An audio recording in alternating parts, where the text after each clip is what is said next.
I have the concern that many times in the past, people have acted to remove themselves from his lifting power. One source of that tragedy is forgetting others and the Savior, who has atoned for their sins. It is too easy to think we can climb alone, and that we move up on our own power. The Lord warned me about that years ago when I was the young college president here. Ed Williams invited me and my oldest son to join him and other geology teachers and students to climb the South Teton. My son was 10 years old. I had climbed many mountains before. I wanted to prove I could still do it in my advancing years. And I wanted that sense of victory for my son. Just 400 feet from the summit, my son seemed tired. I could tell he was exhausted.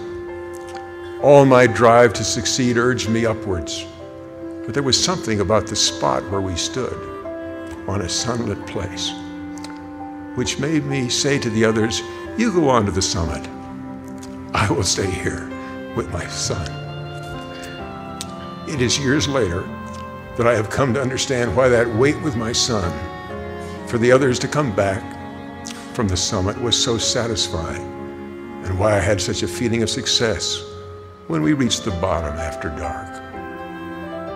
The climbs to the places God would have us go are never for us alone. If we forget that, we will not have his full power to lift us.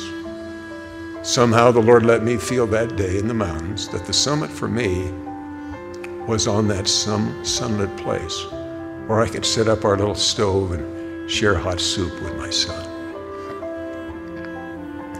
Losing sight of that need to climb with others could slow our progress toward dramatically improving teaching and learning. The summit of salvation, or joy in families in the celestial kingdom, is not reachable alone. That is why the Lord wants us to lift each other, especially in our families. To have the help of his power, we must never forget that.